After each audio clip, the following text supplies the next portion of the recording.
Chers téléspectateurs, bonsoir. Bienvenue dans le Café économique.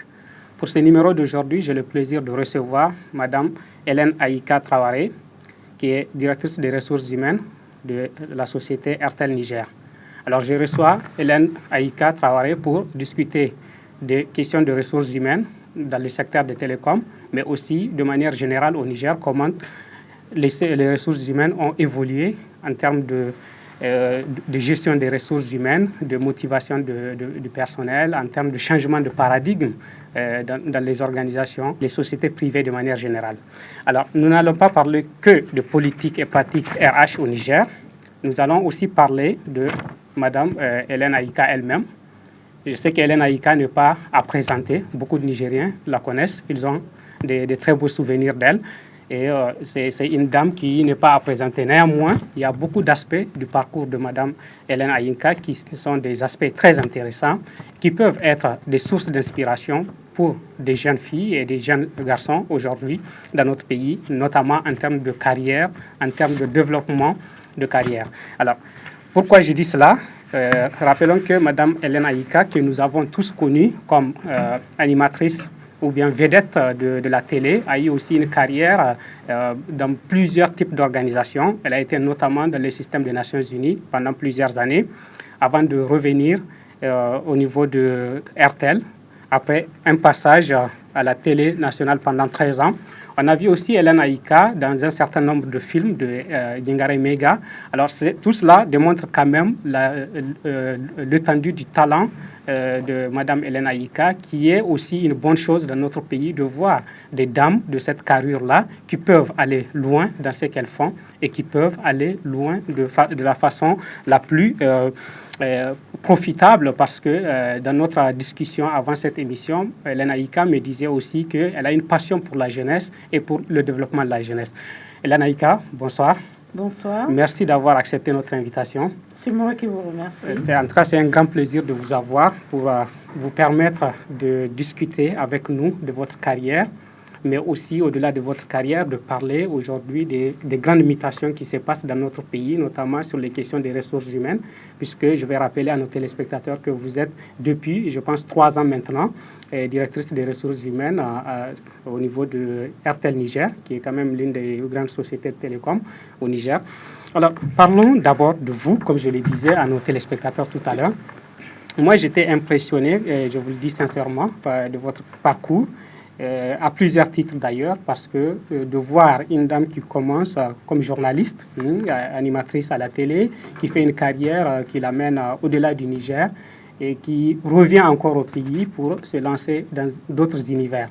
Alors, ce qui m'impressionne, c'est d'abord que ce soit une femme nigérienne qui ait fait ce choix-là, et aussi par rapport à l'adaptabilité que cela demande. Alors, j'aimerais savoir comment est-ce que vous, quel est votre regard personnel sur votre parcours? Qu'est-ce qui vous motive, ou bien qu'est-ce qui vous a toujours motivé dans ce parcours-là? Eh bien, je vous remercie d'abord de m'inviter, de me donner l'occasion donc de parler des ressources humaines, de son évolution dans le secteur dans lequel j'évolue aujourd'hui, mais aussi de parler de moi. Je vous en remercie. C'est la première fois que je suis invitée pour parler de moi-même. Et j'en suis vraiment très flattée. Merci beaucoup. Alors, qu'est-ce qui m'a inspirée à faire ce parcours? Je n'étais pas inspirée au début à faire ce parcours. C'est venu tout naturellement. J'ai été journaliste très jeune. J'ai fait de l'animation. J'ai eu une passion pour les enfants. Et en tant que journaliste, toutes mes émissions, toutes mes productions allaient, bien entendu, dans le sens de ma passion, c'est-à-dire les enfants. Et j'ai même fait des études là-dessus, sur l'éducation des enfants au Niger. Et donc, tout naturellement, j'ai travaillé avec l'UNICEF. En travaillant avec l'UNICEF, je me suis fait remarquer. Et quand il y a eu un poste vacant à l'UNICEF, j'ai postulé et j'ai été recrutée à l'UNICEF d'abord au Niger, où j'ai évolué pendant 8 ans, en travaillant là beaucoup plus concrètement pour les enfants, puisque toutes les actions étaient directement au bénéfice des enfants du Niger, des enfants et des mères. D'accord? Et par la suite, j'ai eu un poste international. et où j'ai travaillé pendant 5 ans au Gabon, en Guinée équatoriale.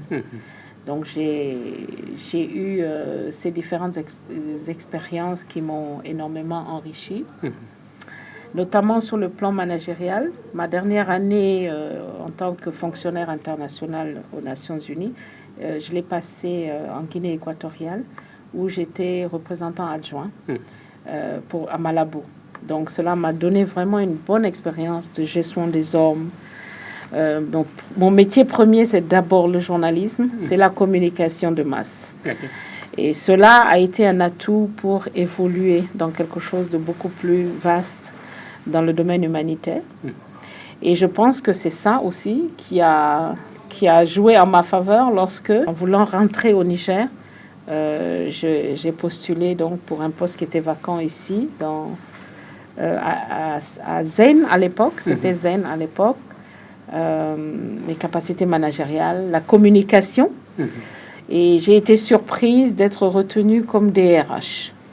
Parce que vous avez dit qu'on va voir l'évolution des ressources humaines, mais la gestion des ressources humaines aujourd'hui, ce n'est plus les transactions comme on les connaissait par le passé.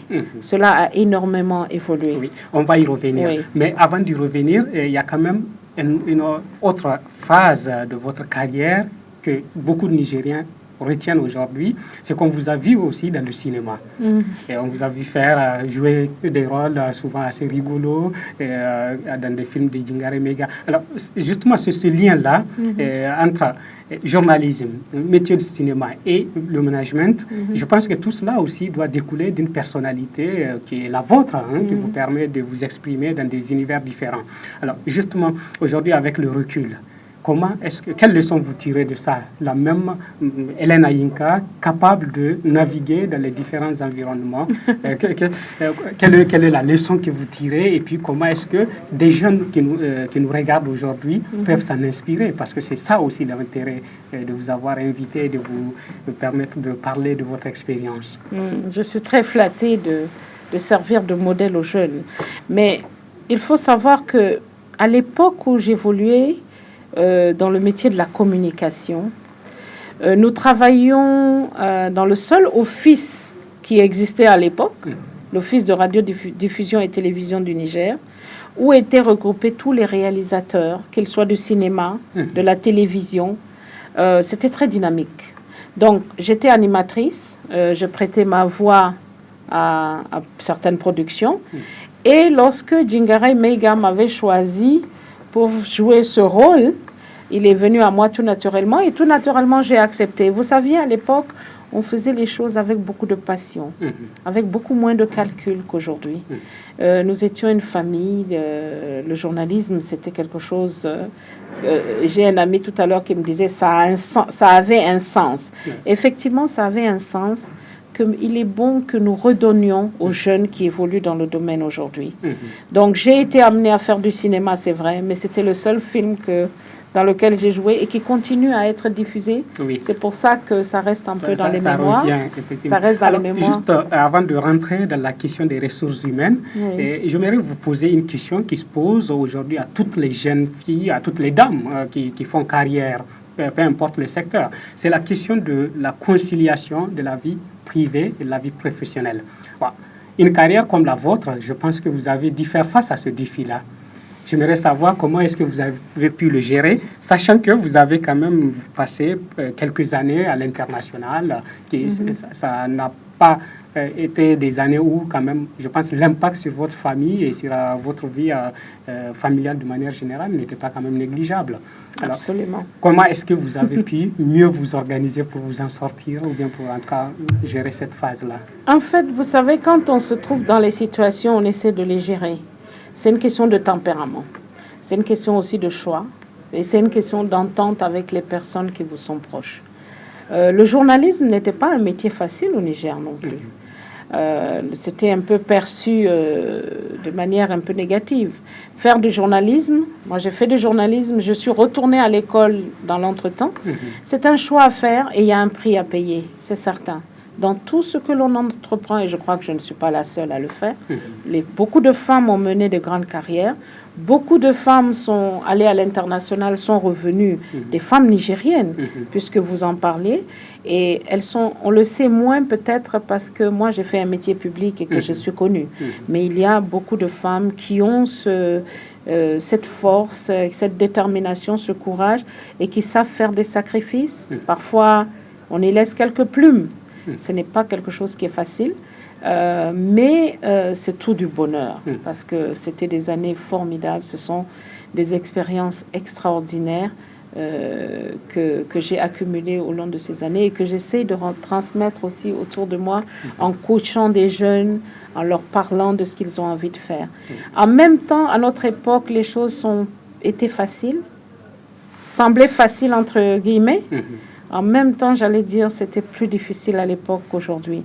Mais en même temps, aujourd'hui, les jeunes n'arrivent pas peut-être à décoller parce que l'environnement a changé, les mentalités ont changé et les gens eux-mêmes n'ont plus les mêmes vocations, n'ont plus les mêmes ambitions, n'ont plus les mêmes passions que par le passé. Justement, juste pour finir sur ce chapitre-là, et je me souviens, il n'y a pas longtemps, dans nos échanges, vous me disiez que vous avez été beaucoup honoré à travers votre carrière, vous avez aussi laissé des plumes quelquefois. Alors, je reviens sur ce point-là pour ne pas donner le sentiment à ceux qui nous regardent que tout a été facile pour vous. Je pense que ce n'est jamais facile pour personne.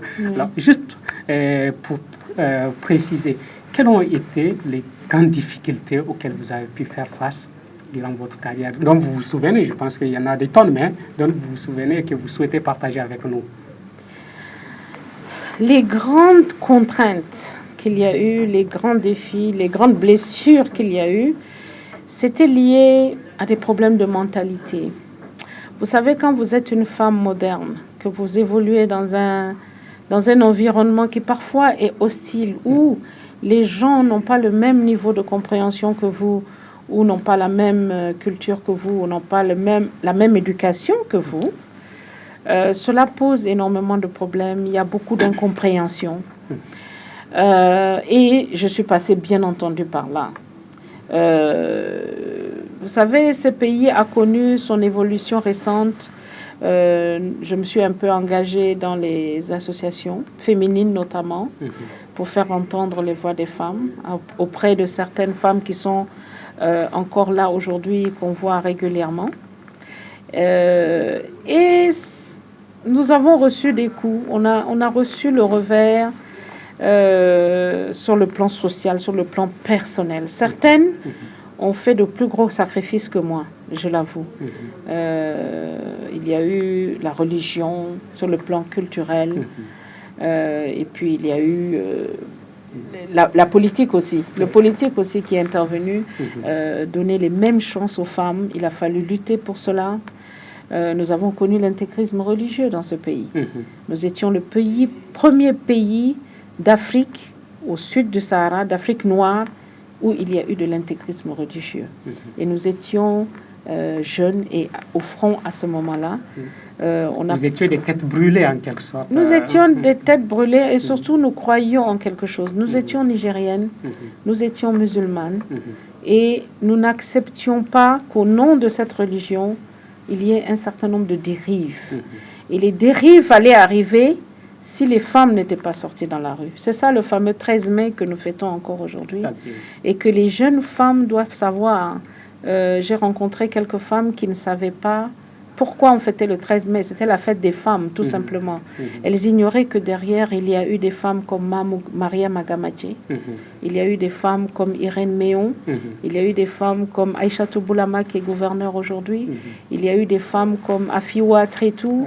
Il y a eu des femmes comme Eliane Alabada. Il y a eu beaucoup de grandes femmes pour qui j'ai énormément de respect, qui sont sorties dans la rue et qui ont réclamé une plus grande représentativité des femmes. Et cela a marché puisque aujourd'hui, on peut dire que le défi existe toujours. Le défi existe toujours, mais quand vous regardez dans d'autres pays, nous ne sommes pas en reste. Il n'y a pas d'inégalité de représentativité des femmes dans le gouvernement ou ailleurs. Non, nous avons une femme gouverneure, on a des femmes à l'Assemblée nationale. Ce n'était pas le cas avant. On pouvait les compter sur les doigts de la main à l'époque. Donc, il y a eu des percées, il y a eu des avancées. Notre idée, ce n'était pas de faire des choses qui vont à l'encontre de notre culture ou de notre religion. C'était de nous affirmer et d'être dans l'évolution normale du monde. On ne pouvait pas écarter et mettre de côté la moitié de la population, qu'étaient les femmes. Et c'était, bon, peut-être qu'à cause de la jeunesse, nous l'avons mal exprimé, donc il y a eu pas mal de coups reçus en revers, mais tout cela, je crois que c'est le prix à payer pour qu'aujourd'hui on puisse... regardez, il y a un ministère du développement social où il y a des femmes qui font un travail extraordinaire dans le domaine du développement social. Et c'est important, le développement social d'un pays. Voilà. Donc, le jeu en vaut la chandelle. Absolument. Et il faut continuer à le faire parce que le défi demeure toujours. Alors, Hélène Aïka, on va revenir sur l'autre aspect qui est vraiment le cœur de notre débat aujourd'hui, la question des ressources humaines.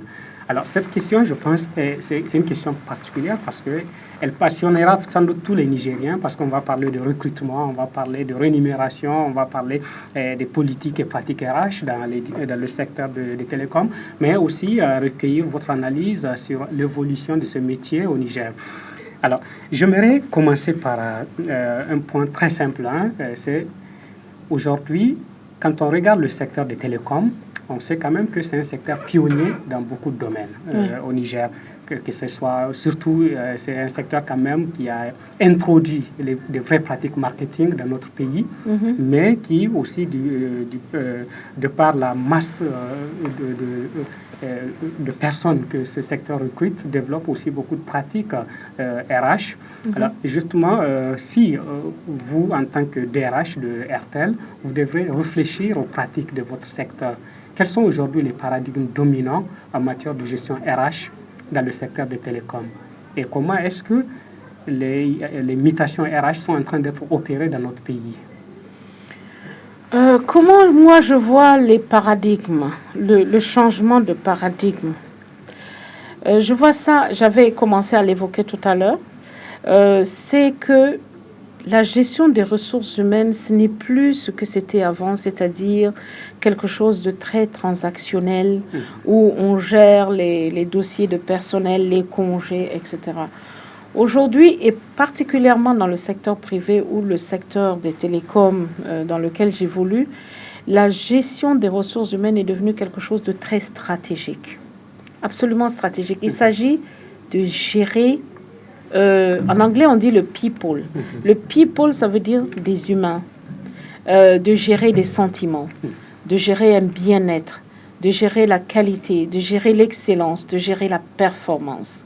C'est ça aujourd'hui la gestion des ressources humaines. Ce n'était pas le cas. Avant, il suffisait simplement de savoir calculer les congés des employés, de savoir calculer les salaires, les indemnités, etc.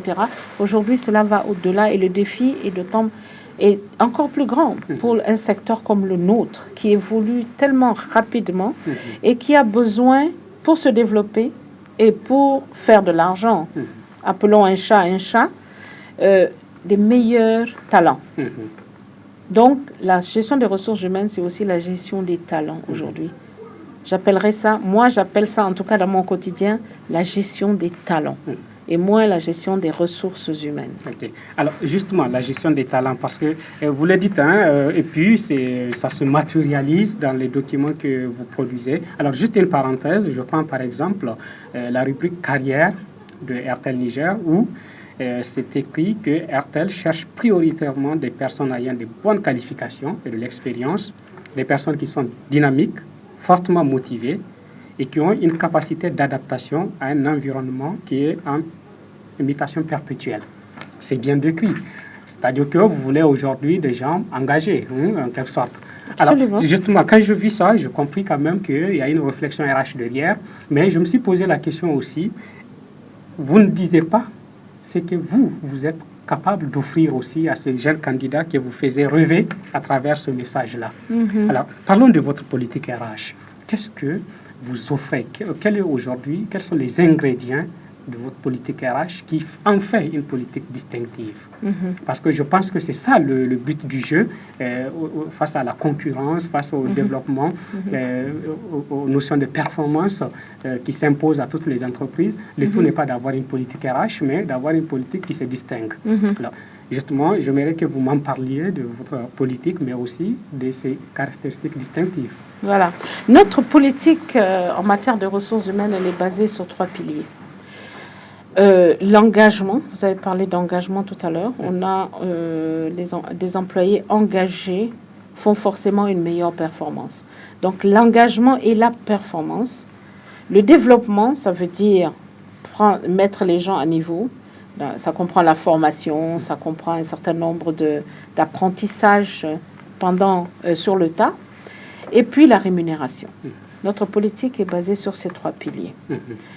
Cela veut dire, et c'est ce que reflète un peu ce que vous venez de lire sur notre appel à candidature, c'est-à-dire que nous voulons aujourd'hui être l'employeur des meilleurs talents. Quand vous rentrez à RTL, vous réussissez à entrer à RTL, croyez-moi, c'est parce que vous êtes bon. Vous ne le savez peut-être pas encore et vous ne l'avez pas exprimé dans les faits, mais vous allez le faire parce qu'on va recruter les meilleurs talents nigériens, on va les développer et on va les entretenir ces talents pour en faire un atout pour notre business. On investit dans l'homme, c'est ça, j'appelais tout à l'heure people, c'est-à-dire nous sommes des people managers, c'est-à-dire nos gestionnaires des gens. Okay. Alors, justement, si on doit revenir sur ces aspects de votre politique, là, vous avez parlé de recrutement des talents. Justement, j'aimerais savoir comment est-ce que vous recrutez les talents? Quelles sont vos manières de recruter? Où est-ce que vous partez chercher ces talents? De la manière que font tout le monde, nous publions les postes. Nous publions, chaque fois que nous avons une vacance de poste, nous publions cela, vous le voyez dans les journaux. On envoie à la NPE. Nous avons des partenariats avec aussi des sociétés de placement qui parfois ont des bons talents, tapis derrière, que personne ne voit. Parfois aussi, on joue le jeu de la concurrence. On a un talent qui est quelque part, eh bien, on va le chercher là où il est en l'attirant. On fait des offres attractives. Et c'est ce que vous avez vu et vous dites, qu'est-ce qu'on offre en retour? Et je vais répondre à votre question. Ce qu'on offre en retour, en recrutant les meilleurs, c'est une belle carrière, une expérience extraordinaire dans une société de classe mondiale. Alors, justement, j'aimerais qu'on met un aspect un peu plus concret dans les terminologies que nous utilisons. D'accord. Dans certains pays ou bien dans certaines sociétés, on voit par exemple... elles savent réellement quelles sont les sphères dans lesquelles il faut retrouver les talents. Par exemple, est-ce que vous vous intéressez à la diaspora nigérienne pour recruter? Est-ce que vous vous intéressez à un certain nombre d'écoles qui sont bien cotées? Aujourd'hui, au Niger, malheureusement, nous n'avons pas ça, mais il y a des pays dans lesquels il y a un système de cotation des écoles. C'est-à-dire que quand vous avez fait HEC, ce n'est pas la même chose qu'une autre école, bien ainsi sûr. de suite. Bien Donc, sûr. est-ce que vous avez cette logique-là de vous dire, nous allons chasser les talents, parce qu'il y a des chasseurs de tête. Oui. Est-ce que vous faites appel à ce genre de démarche? Voilà. Je vais être très concret. Je m'excuse, peut-être que j'ai été trop théorique là. C'est exactement ce que nous faisons. Nous cherchons le talent en publiant des postes, en l'ouvrant à tous les candidats nigériens qui lisent le journal et qui disent « Tiens, j'ai le profil, je vais postuler ». Nous avons également, chaque année, nous accueillons le maximum de stagiaires possibles. Et prioritairement des grandes écoles installées au Niger. Là, il y a quand même quelques belles histoires de stagiaires qui sont venus en stage de 3 mois. On n'a pas voulu les lâcher. On leur a offert 3 mois. On les a laissés, ils sont partis, ils ont terminé leurs études. On leur a offert encore un stage parce qu'on les a observés. Et ce sont des gens qui aujourd'hui sont managers, c'est-à-dire chefs de service à RTL. Parce que c'était des talents qu'on a repérés depuis qu'ils étaient à l'école et ils venaient faire des stages chez nous. Donc le stage que nous offrons à une centaine d'étudiants ou des gens qui ont fini leurs études par année sont aussi des occasions de chasser les talents. Nous avons, à travers l'Internet, etc., nous avons ouvert, et mon adresse personnelle et professionnelle est ouverte à tous les jeunes de la diaspora. Aujourd'hui, je reçois énormément de lettres de jeunes Nigériens qui sont en France, qui sont à Londres, qui sont aux États-Unis ou au Canada, et qui me disent « Madame, je vous envoie mon CV, veuillez le considérer si vous avez une position. » J'ai déjà recruté 3 personnes dans cette voie, et il y a encore des gens, quand je repère un talent, eh ben, je le garde au chaud et je sais toujours comment intéresser le secteur. Ça dépend aussi du profil de la personne. Les techniciens, dans le domaine de la technique, c'est les talents les plus difficiles à avoir. Les ingénieurs télécoms. Il y a, parce que le secteur évolue, il y a les changements de profil interviennent au gré de l'évolution du secteur. Et c'est beaucoup plus difficile de trouver le profil exact. C'est pour ça qu'on recrute quelqu'un qui a le potentiel et on le forme pour en faire vraiment quelqu'un de très compétent. Okay. Voilà. Alors, j'espère que j'ai répondu à la question. Oui, ça a bien répondu à la question. Alors, justement, Elena Yinka, avant d'être dans cette émission, j'avais envoyé un message sur Facebook où je disais, bon, je reçois aujourd'hui le DRH d'une grande société de télécom. Et je disais, bon, ceux qui ont des questions qui leur tiennent à cœur à vous poser. Vous auriez dû me prévenir. Oui, malheureusement. Bon, alors, justement, j'ai quelques questions. Bon, il y en a beaucoup, je filtrais.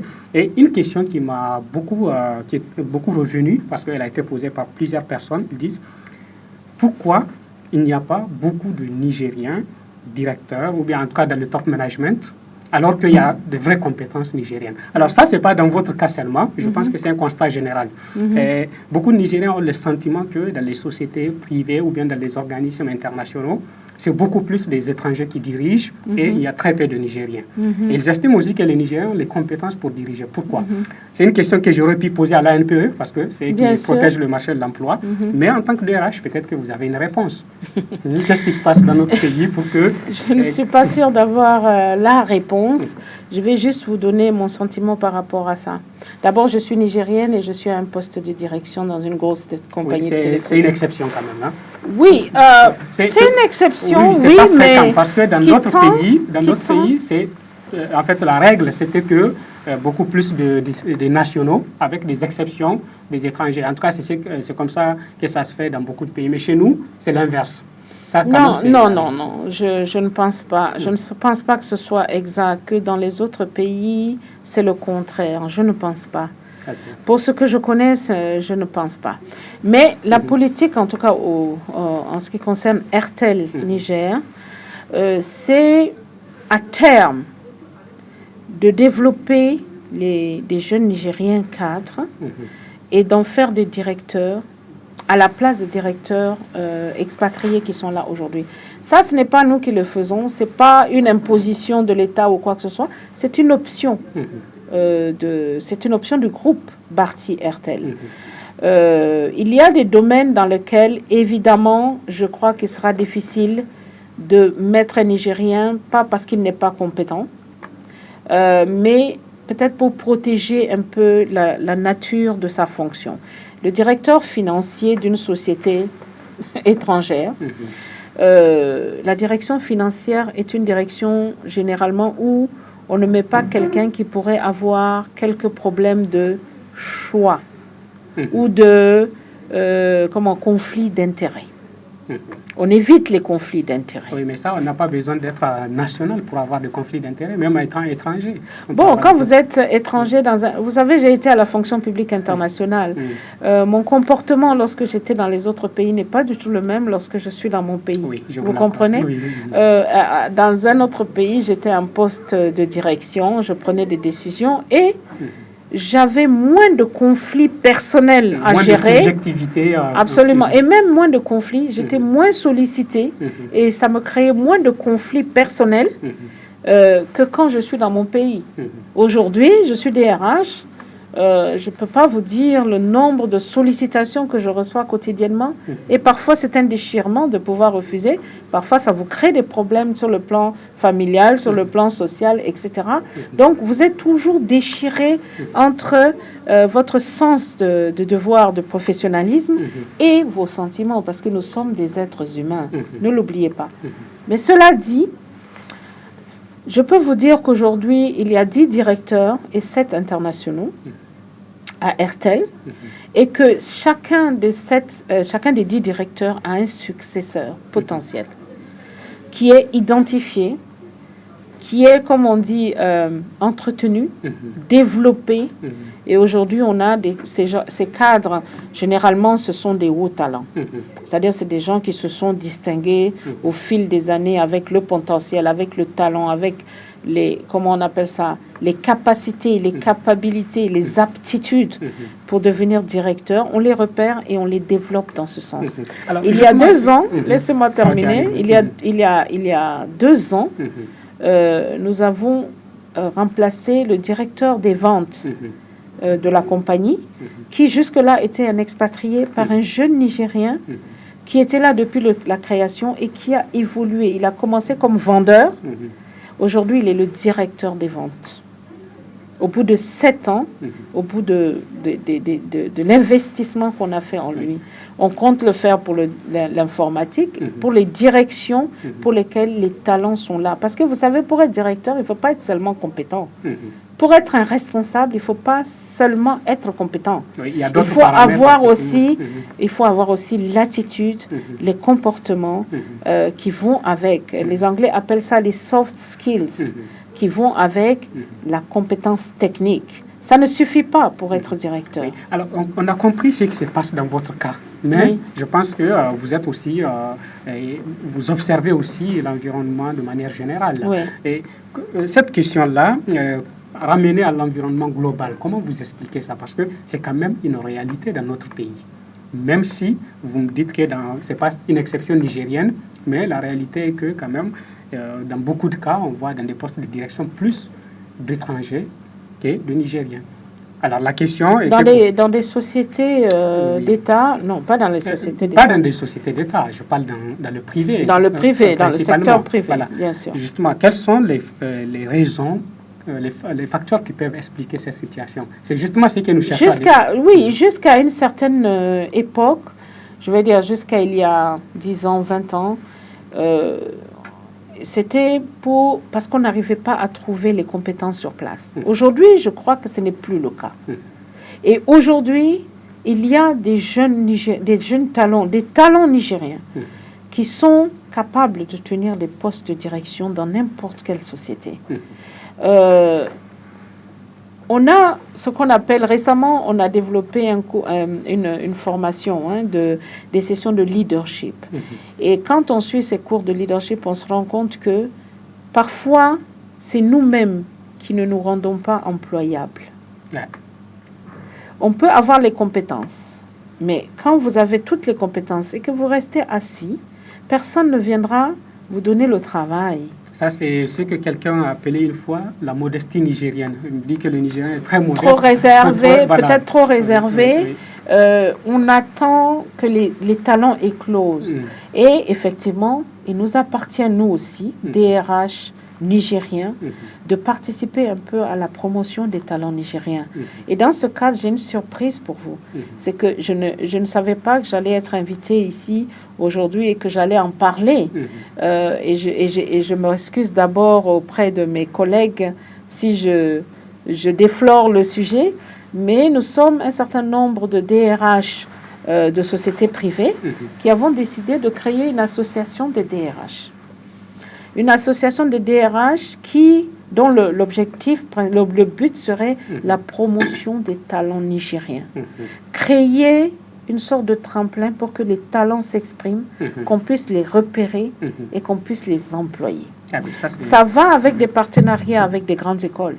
Les grandes écoles sont-elles en train de produire des talents selon le besoin de ce pays qui est en pleine évolution, une évolution rapide. Nous sommes aujourd'hui un pays qui se veut émergent. n'est-ce pas? Oui. Les besoins sont là. Est-ce que nos écoles sont en train de former les talents dont ce pays a besoin? Alors, Pas justement, simplement... pour votre oui. association DRH, je trouve quand même que c'est une très belle initiative. Dans beaucoup de pays, ça existe depuis plusieurs années. Alors aujourd'hui, est-ce que vous avez repéré une masse critique de DRH capable de... Parce que je ne sais pas, je sais que dans le secteur télécom, il y a vraiment des DRH. Dans d'autres, puisque quand nous parlons des mutations, il faut quand même préciser que ce n'est pas au même rythme. Oui. Il y a des secteurs qui sont plus avancés que d'autres. Il y a des secteurs, malheureusement, dans notre économie qui sont aussi aujourd'hui encore à la gestion du personnel. C'est ça. Est-ce que les DRH que vous avez identifiés sont véritablement dans la même logique de développement de compétences que ce qui se passe dans le secteur des télécoms? Ah oui, absolument. Mais vous savez, nous tous, les DRH, nous venons tous du secteur public. Hein. Okay. Nous venons, moi, je viens, pas en tant que DRH, mais je viens d'abord du secteur public. Vous avez fait une carrière... voilà, et puis j'ai fait une carrière internationale. Les DRH des sociétés privées aujourd'hui sont des DRH qui sont venus avec un bagage et une connaissance, avec des choses qu'il faut aussi connaître. Et que moi, j'ai dû apprendre, parce que ce n'était pas mon métier à l'origine. Non. On a des DRH qui sont véritablement des hauts talents dans le domaine de la gestion des ressources humaines, tant dans le secteur public, parapublic que privé. Cette association, par exemple, elle va réunir les DRH des sociétés de téléphonie, les DRH de sociétés commerciales comme Nestlé, Unilever, mais aussi la DRH de l'ARM, la DRH du ministère de la fonction publique. C'est-à-dire qu'on a besoin de toutes les énergies intellectuelles pour savoir faire des propositions, créer le cadre pour l'émergence des talents nigériens. Alors, justement, Elena Inka, vous avez parlé tantôt de la difficulté, du tiraillement qu'un DRH peut avoir dans notre pays, ce qui est vrai, mais j'aimerais juste savoir, parce que la question du recrutement est une question cruciale dans la gestion des ressources humaines. Alors, aujourd'hui, est-ce que, d'abord, c'est facile pour vous de recruter, mais est-ce que aussi les critères de recrutement que vous utilisez sont véritablement transparents et équitables pour avoir des talents, des bons talents, comme vous le dites? Parce que je comprends, il y a beaucoup d'enjeux d'ordre social dans notre pays qui mettent tout le monde sous pression. Comment est-ce que vous gérez ces pressions-là pour faire des recrutements vraiment professionnels? Oui. J'allais dire, oui, nous avons des critères qui sont déterminés. Vous savez, c'est scientifique d'abord, le recrutement. C'est d'abord scientifique. Quand vous mettez en place les règles scientifiques et que vous suivez la procédure et que vous avez la rigueur nécessaire, vous pouvez sortir du filtre des gens que vous allez, dans une interview, dans un entretien, confirmer comme étant la personne qu'il faut. Cette personne peut être quelqu'un qui a été recommandé, ou qu'un parent qui a fini ses études et qui cherche du boulot. Pourquoi? Il est nigérien, il a le droit. Oui, là n'est pas le souci. Le souci, c'est de faire du favoritisme. Et je crois que c'est là que vous voulez en venir. Lorsque je parle de déchirement, je parle de la sollicitation que les gens ont, mais les gens comprennent parfaitement. Et moi, dans mon entourage, les gens comprennent parfaitement lorsque je leur dis, écoutez, c'est même pas la peine de m'amener ton dossier parce que je te recommande de retourner, de faire un peu d'informatique. Va compléter tes études. Tu fais quelque chose de trop général. Et je suis une société commerciale. Si tu veux travailler dans une société commerciale, essaie de te rendre employable. Ça veut dire, essaie d'avoir les aptitudes que demande le domaine dans lequel tu veux évoluer. Donc ça, c'est très clair et les gens le comprennent très bien. Maintenant, il y a des gens qui ont le profil, qui ont le diplôme, etc. Ce qu'on fait, c'est qu'on les teste. Et le test personne. Il n'y a pas de faveur en ce qui concerne les tests. Tout le monde passera le test. Et le test, ce n'est pas seulement la DRH qui le passe. Moi, je participe à très peu de tests d'ailleurs. Ce sont les demandeurs, les responsables techniques du poste qui est vacant, qui vont procéder pour savoir si la personne a les qualifications qu'il faut. Moi, j'interviendrai pour voir un peu l'aspect attitude, comportement, personnalité. Tout cela est très important. Alors, justement, quand on écoute... Donc, la transparence, elle est garantie, je peux vous l'assurer. En tout cas, en ce qui me concerne. Ben, écoutez, moi, j'écoute souvent des amis ou bien, en tout cas, des connaissances qui travaillent dans le milieu et qui, souvent, se plaignent de deux choses. La première, c'est que la plupart se sentent exploités. Exploités? Oui, ça se dit. Bon, quand quelqu'un se sent exploité, c'est que quelque part, il y a une frustration entre ce qu'il offre et le plan de carrière ou de motivation qui lui est offert. Et autre chose qui se remarque aussi, on a comme l'impression que les talents, comme vous le dites, en tout cas ce qu'on voit en front office, ne se sentent pas suffisamment comme étant des ambassadeurs des sociétés qui les emploient. Ça se voit très souvent à l'accueil des sociétés. Ce n'est pas seulement dans le secteur télécom, mais dans beaucoup de cas. Alors, est-ce que vous êtes, au niveau de vos sociétés, conscient de ce genre de problématiques? Est-ce qu'il y a, par exemple, un sondage d'opinion à l'intérieur de vos sociétés pour comprendre ce que pensent les collaborateurs? Est-ce que vous suivez la façon de travailler et d'interagir avec la clientèle? Parce que ça fait partie aussi des compétences pour être un bon cadre. Bon, ces genres de choses, on a comme l'impression que ça manque.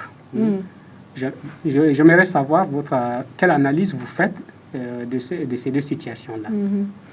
Moi, je vais juste vous citer un cas pratique, pas une analyse. Vous avez parlé de sondage. Est-ce qu'on fait un sondage?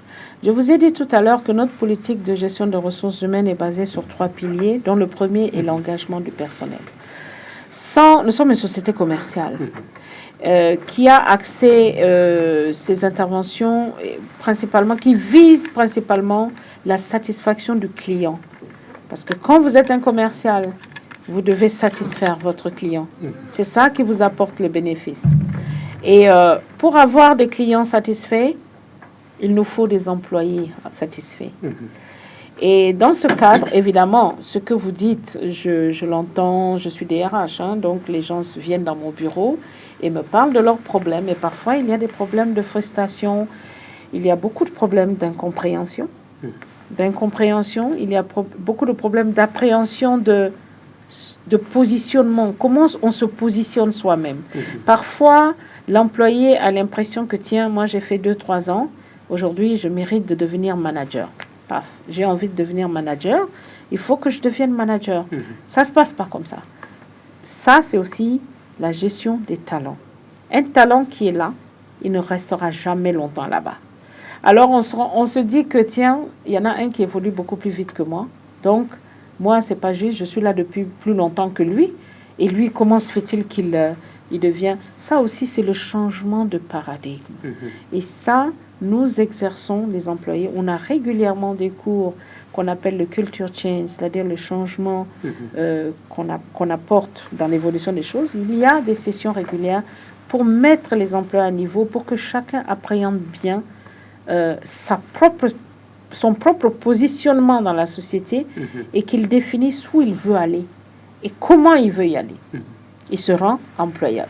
Il se rend, c'est lui-même qui fait sa propre promotion. C'est ça la performance.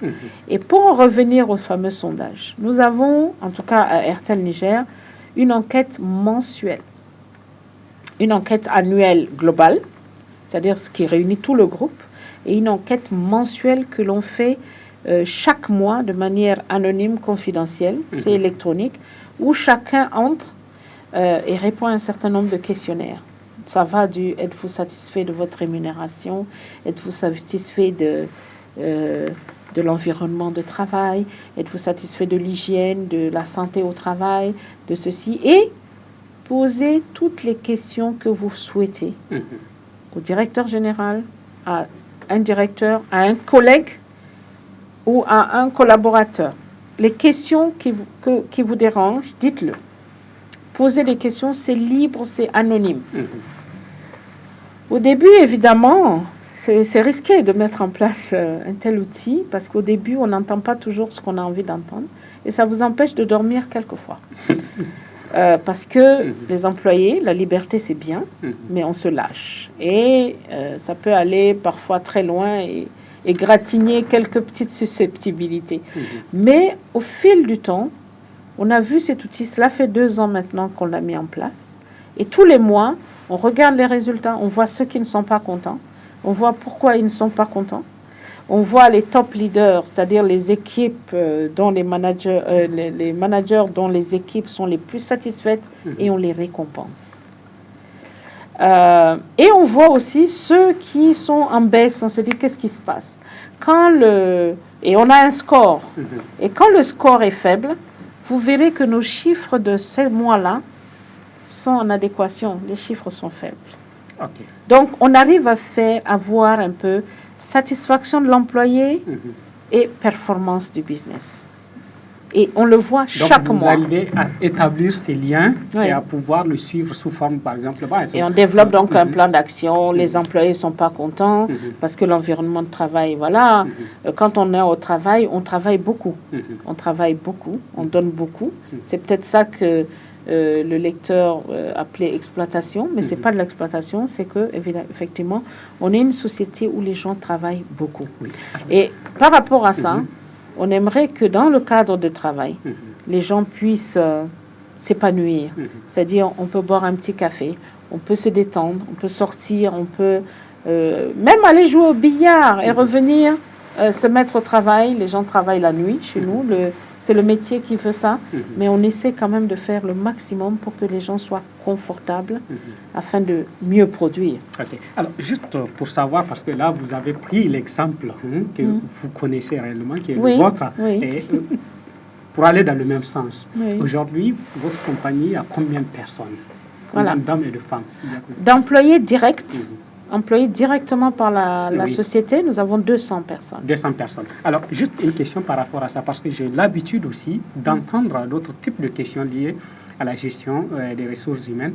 Est-ce que chez vous, tous ceux qui doivent avoir une fiche de poste l'ont? Une fiche de poste? Oui, une description de leur poste. Une description de leur poste. Un poste n'est jamais créé sans la description de ce poste. Okay. Alors, parce que j'ai eu ces témoignages-là, des gens qui disent, écoutez, nous, on est dans une société où on travaille, ça fait 1 an que je suis là et je ne sais même pas c'est quoi ma description de tâche. Ah oui, ça peut arriver, alors, mais... La question que ça pousse à se poser, comment, puisque vous avez parlé d'évaluation, de rémunération, ainsi de suite, comment pourrait-on évaluer quelqu'un qui n'a pas eu au départ une description de tâche? Voilà. Quel serait le critère? Voilà. Je ne sais pas, est-ce que vous, dans votre expérience, vous avez vu des cas comme ça? Et puis, si oui, quelles sont les solutions qui sont trouvées? J'ai rarement vu des cas comme ça où quelqu'un travaille sans une description claire des tâches, non. Parce que nous avons un système d'évaluation qui veut qu'au début de l'année financière, on définit donc les objectifs. On définit des objectifs. À mi-parcours, 6 mois après, on évalue. Je dois dire aussi que chez nous, à Airtel, on paye le bonus aux employés. Et c'est-à-dire que la société, lorsqu'elle fait du bénéfice, elle a du profit, elle partage ce bénéfice avec ses employés. Et c'est basé sur la performance du business, c'est-à-dire notre chiffre d'affaires et le profit et la performance individuelle. Alors, celui qui n'a pas une description de tâche ne peut pas être évalué. Et quand il n'est pas évalué, comment peut-il avoir une note qui lui permet de dire, tiens, à cause de cette performance, ça va de 1 à 4. 1, c'est la performance outstanding, c'est-à-dire c'est vraiment l'oiseau rare qui est à 1, qui est 1. Et la mauvaise performance, c'est le 4. La mauvaise performance n'a pas de bonus, c'est clair. Il y a plutôt un plan de développement derrière pour aider la personne à vraiment améliorer sa performance. Et la personne qui a une performance de 2, par exemple, son bonus est calculé en fonction de ça. Je vais vous épargner les détails techniques du calcul de bonus, mais pour vous dire que sans description de poste, on ne peut pas évoluer la performance individuelle de quelqu'un. Et sans cette évaluation, on ne peut pas noter la personne et donc Ouais. C'est pour ça que je vous dis, j'ai rarement vu ce cas-là. Oui. Alors, justement, j'aimerais toujours qu'on continue sur la même lancée parce que on parlait de développement de compétences. Oui. Alors, dans votre cas, il y a eu quand même une période où, médiatiquement, ce qu'on entend à propos d'Airtel n'était pas très reluisant. Ça ne fait pas de vous l'employeur modèle. Et je prends un exemple. C'est comme, par exemple, en 2011, j'ai vu un article qui a été écrit où on parlait de Airtel se débarrasse de ses agents. Et on parlait, c'est suite, je pense, au rachat, ou bien c'était le rachat par l'opérateur indien, Bharti, où vous avez recasé certains de vos collaborateurs, vous en avez licencié d'autres. En tout cas, tout ça a fait une polémique. Et on a comme l'impression que soit c'était une opération bâclée, ou bien, en tout cas, vous avez perdu le contrôle de votre communication autour de cette affaire-là. Qu'est-ce qui s'est passé réellement à propos de cela? Je dois confesser qu'à ce moment-là, au moment où cela s'est passé, je pense que c'était au mois de mars-avril 2011, effectivement, je dois confesser que nous avons eu un déficit de communication. Un déficit de communication pour expliquer exactement de quoi il s'agit. Donc, les choses sont allées un peu dans tous les sens. Nous n'avons pas eu de contrôle, pour reprendre votre expression que je trouve très, très juste. Nous n'avons pas eu le contrôle sur notre communication. Et tout changement fait peur. Et c'est ce qui s'est passé, en un mot. Il y a eu un changement. Il y a eu l'Indien Bharti qui a racheté Zain et qui a apporté un nouveau modèle de business. Lorsque l'Indien a racheté Zain, il n'était pas question de se débarrasser de personnel, ni de faire des réductions de personnel. Ils sont arrivés, les Indiens sont arrivés, Bharti est arrivé avec un plan d'investissement financier, mais solide, dans chacune des opérations qu'elle rachetait. En juillet 2010, lorsque le PDG de Bharti est arrivé ici, au moment de l'installation d'Airtel, il est venu, il a rencontré toutes les autorités au plus haut niveau ici et leur a dit, écoutez, je vais faire un investissement de 59 milliards de francs d'ici à 2015. Je veux améliorer la qualité, étendre, c'est-à-dire aller beaucoup plus loin étendre le réseau et améliorer sa qualité. Je veux améliorer la satisfaction de mes clients et je veux développer des produits et services qui seront adaptés, qui seront accessibles, qui seront attractifs et qui seront à moindre coût. Dans ce projet-là, quel était l'impact sur le développement des ressources humaines? Mais attendez, j'y arrive. J'y arrive. Peut-être que pour que vous compreniez, vous allez me donner un peu plus de temps pour bien l'expliquer. Donc, avec ce modèle de business, cela veut dire quoi? Ça veut dire que Airtel, nous sommes une société de téléphonie mobile, nous sommes une société commerciale. On avait la technique qui était un gros boulet parce que ce n'est pas notre avantage comparatif. Nous sommes commercial. On voulait se concentrer sur le commercial, c'est-à-dire comment réduire les prix, comment améliorer les services, comment améliorer notre service avec nos clients et laisser à ceux dont c'est le métier le soin de développer notre réseau. Nous avons fait, Airtel a fait un partenariat avec Ericsson. Vous savez que Ericsson n'est pas à présenter.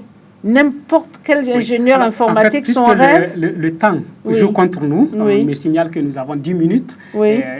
Mais très rapidement, je vais terminer quand même.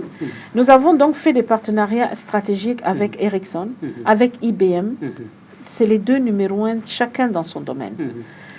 Où nous avons dit, vous allez... et on a fait un transfert. Sauf que l'externalisation n'était pas sous les mêmes conditions que chez Airtel. En tout cas, c'est ce que j'ai lu dans l'article. Oui, bon, ce que vous avez lu dit cela, et c'est ce que je vous disais, que nous avons eu un problème de communication qui fait que ça a été mal compris, mal interprété, et peut-être parfois avec un peu de malveillance. D'accord? Les employés sont là aujourd'hui. Ceux qui ont transféré... Chez IBM, ça a été difficile, et c'est ça que les gens... Et c'était nouveau, c'était la première fois. Il y a eu beaucoup de résistance. Il y a eu des gens qui ne voulaient pas partir et donc qui entraînaient les autres à ne pas partir. Et nous étions convaincus que pour un ingénieur informaticien, rentrer chez IBM, c'est la meilleure chose qui pouvait lui arriver. Et on envoyait nos gens chez IBM sur un plateau d'argent, en conservant salaire, avantages, absolument tous les avantages, avec à la clé une belle carrière chez IBM. Aujourd'hui, nous avons eu 17 étaient concernés, seulement 6 sont allés.